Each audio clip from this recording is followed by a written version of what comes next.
நெஞ்சில பதிஞ்சதை இங்க சொல்ல வரேன். சின்ன பசங்களா மீச முளைக்காம வந்தவங்கெல்லாம் இன்னைக்கு பேரம்பேத்தியோட இருக்காங்க. நான் அவர்களுக்கெல்லாம் எப்படி நன்றி சொல்லுது? அதுக்கு தான் அரசியலுக்கு வந்தேன். புரியுதா உங்களுக்கு? நான் சீஃப் மினிஸ்டர் ஆகிறதுக்காக வரல.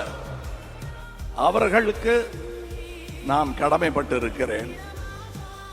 செய்ய முடியல, விட்டதை பிடிச்சிருக்கேன். ஆனா உள்ள நிறைய கண்ணீர் இருக்கு. ஏன்னா நான் கட்சி நடத்துறதே என் பணத்தை வச்சுதான். நான் எல்டான்ஸ் ரோட்ல நடந்து போயிட்டு இருந்தேன். பையன் வெற்றி ஆக போவதற்கான காரணம் முன்வரிசையில் அமர்ந்திருக்கும் இந்த தக்குகளும் அரங்கத்தையே நிறைத்திருக்கும் அந்த தக்குகளும் சேர்ந்துதான். இப்ப நான் ஆரம்பிக்கலாமா?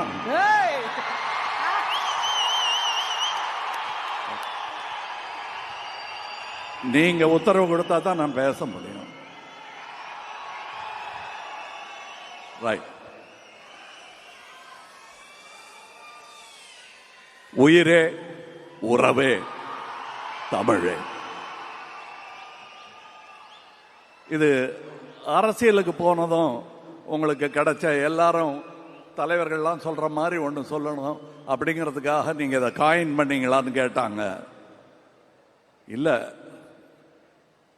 நான் என் தமிழகத்தை பத்தி, என் தமிழ் சினிமாவை பத்தி, என் தமிழை பத்தி பேசிட்டு இருக்கேன்.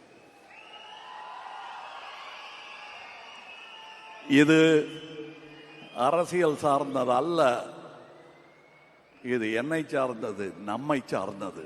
உயிரே உறவே தமிழே. அது இந்த முதல் வரிசையில் இருப்பவர்களுக்கும் பொருந்தும். நான் வழக்கமா கருப்பு கண்ணாடி போட்டுட்டு வரமாட்டேன். ஏன்னா இங்க இருட்டில் தடிக்க விழுந்துடக்கூடாதுங்கிற பயம் ஒன்று இருக்கும். அது போக எனக்கு உங்களை சரியா பார்க்கணும், நீங்களே என்ன சரியா பார்க்கணும்.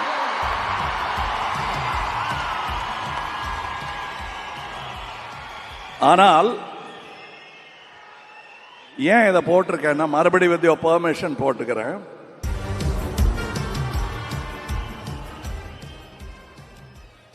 இது மியூசிக் வேண்டாங்க, 9 பாட்டு கொடுத்துட்டாரு, அதனால இப்ப மியூசிக் வேண்டாம்.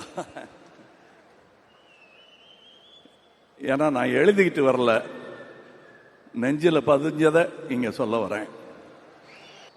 அவர் இங்க கூட்டிகிட்டு வரல, வந்தா அழுதுருவாருன்னு நாங்க 2 பேருமே அதை பேசிக்கிட்டோம். பாருங்க, படம் பார்க்கும்போது சந்தோஷமான சீன்ல நம்ம டான்ஸ் ஆடிட்டு இருக்கும் போது கூட அவர் அழுதத்தான் செய்வாரு. எனக்கும் வருது. இவங்கெல்லாம் பார்க்கும்போது என்ன கடந்து வந்திருக்கிறோம், எப்படி என்னை தாங்கி பிடித்திருக்கிறார்கள், எத்தனை தலைமுறைகளுடன் நான் தோளுரசி இருக்கிறேன் என்பதை பார்க்கும்போது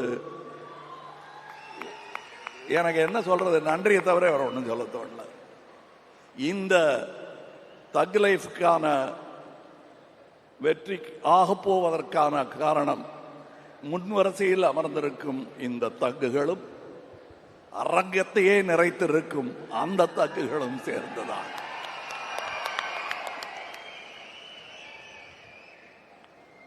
நான் சினிமாவின் தீவிர ரசிகன். சோ அந்த சினிமாவின் ரசிகர்கள் யாரை ரசித்தாலும் அவர்களின் ரசிகன் நான். சரி, இப்ப எங்க இருந்து ஆரம்பிக்கணும்? விழாவின் நாயகன் ரஹ்மான் அவர்கள் என்பதனால் அங்கிருந்து ஆரம்பிக்கிறேன். என்னை ஒரு போதையில் அப்படி இருக்கும்போது எழுப்பி விட்டு மறுபடியும் இன்னொரு போதையில் என்னை ஆழ்த்தி விட்டவர் ரஹ்மான். எங்க அண்ணன் இளையராஜா, தம்பி ரஹ்மான். தென்னகம் இந்தியா பெருமை கொள்ளும் அற்புத கலைஞர்கள். அவர்கள் ஆயுசு எண்ண முடியாதது. அதை எண்ணி பெருமிதம் கொள்கிறேன் நான். மணி சார், என்ன மணி சார் சிரிக்கிறார் பாரு. ஆனா நாங்க முதல்ல மீட் பண்ணதுல இருந்து அப்படிதான் பேசிட்டு இருக்கிறோம். ரொம்ப சின்ன வயசுல மீட் பண்ணிட்டோம். ஆனால் எங்களை சந்திக்க வைத்தது சினிமாதான். அந்த சினிமாவுக்கு என்றென்றும் நான் நன்றி கடன் பட்டு இருப்பதால் அதை பெருசா சொல்லிக்கல. அது எப்படியும் பலரையும் சேர்த்து வைக்கும். திமிரு பிடிச்ச கலைஞர்களை கூட பணிவுடன் நடிக்க வைக்கும் இந்த சினிமா. இந்த அப்ளாஸ் கேட்கும் போது நாங்க நிமித்திக்கிட்டு அப்படிலாம் கை காட்டினா கூட உள்ள விம்மும். பதிலுக்கு விசில் அடிச்சா நல்லா இருக்காதுங்கிறதுனால தான் நாங்க அடிக்கிறது இல்லை. இல்லைன்னா உங்களை பார்க்கும் குதூகலம் எங்களுக்கும் தொற்றிக்கொள்ளும். ஆனா இந்த விசில் எல்லாம் சினிமாவிற்காக என்பதை நான் உணர்கிறேன். நானும் இந்த துறையில் இருக்கிறேன்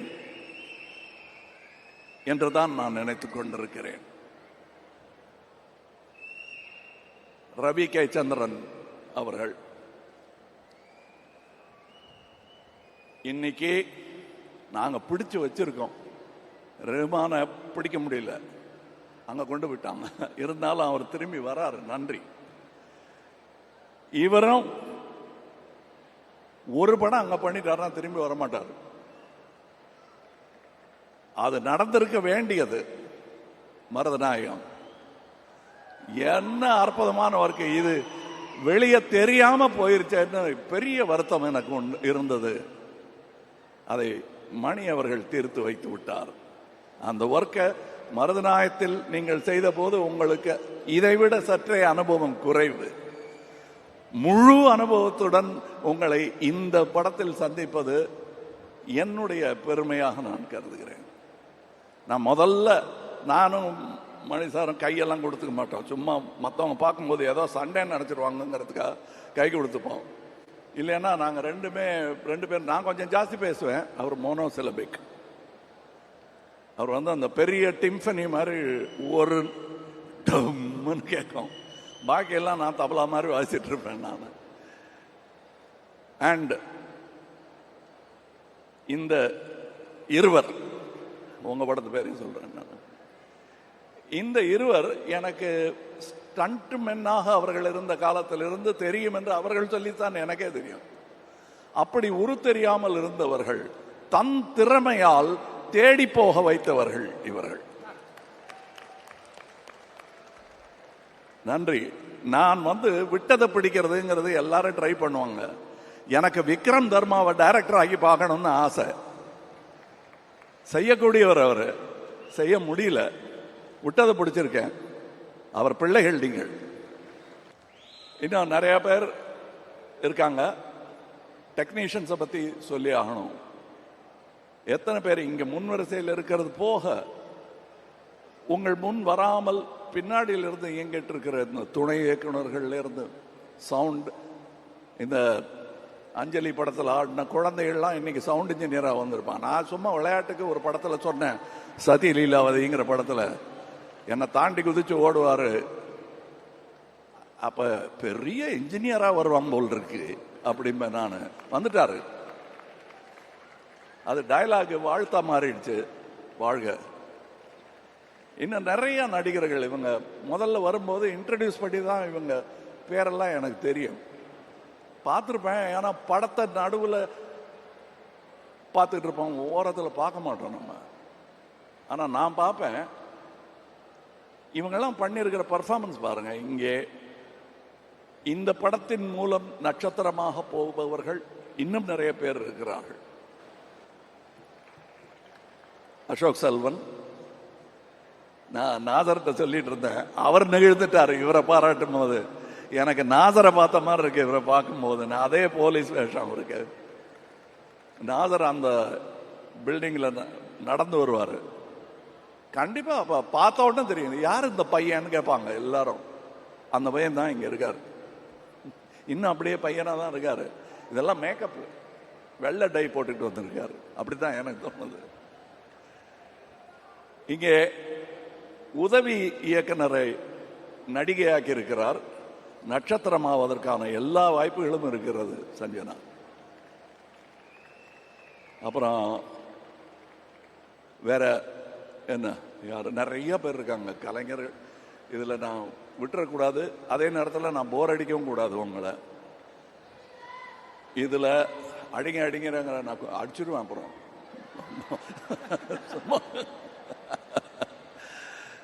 இல்லை, இது ரொம்ப சந்தோஷமா இருக்கு. ஏன்னா நான் இந்த சந்தோஷ தருணங்கள்ங்கிறது சினிமா பார்க்கும்போது இருக்கும், எடுக்கும்போது அவ்வளோ இருக்காது. அதுவும் நான் 200 சொச்சம் சினிமாக்கள் நடிச்சிருக்கேன். அதில் நான் படம் எடுக்க வரும்போது எனக்கு ஏற்பட்ட கஷ்டங்கள் நிறைய. அந்த கண்ணீர் ஓடையை தாண்டி தாண்டி தான் நான் வந்துட்டு இருக்கணும். அதெல்லாம் நான் மனசில் வச்சுக்கல. ஏன் தெரியுமா? அந்த வன்மங்கள் எல்லாம் எனக்கு கேட்காமல் உங்கள் ஆரவாரம் என்னை தூக்கிவிட்டது, கண்ணீர் துடைத்து விட்டது என்பதுதான் உண்மை. அதுவும் என்ன மாதிரி ரசிகர்கள், என் கூடவே இருந்தவங்க, எனக்கு இவர் ரசிகர் என்றே தெரியாதவர்கள். அசோக் செல்வன் சொன்னார் இல்லையா, எல்டான்ஸ் ரோட் வாசல் நின்ன கூட்டத்தில் நானும் நின்னேன்னு. நான் அவர்களுக்கெல்லாம் எப்படி நன்றி சொல்லுது? அதுக்கு தான் அரசியலுக்கு வந்தேன். புரியுதா உங்களுக்கு? நான் சீஃப் மினிஸ்டர் ஆகிறதுக்காக வரல. எம்எல்ஏ எம்பி எல்லாம் எனக்கு புரியாது. ஆனால் 40 வருஷமா ஒரு எம்எல்ஏ ஒரு தொகுதியில் என்ன பண்ண வேண்டுமோ அதை நாங்கள் தமிழகத்துக்கு மெதுவாக பண்ணிட்டு இருக்கோம். ஏன்னா நாங்கள் தனி மனிதர்கள்.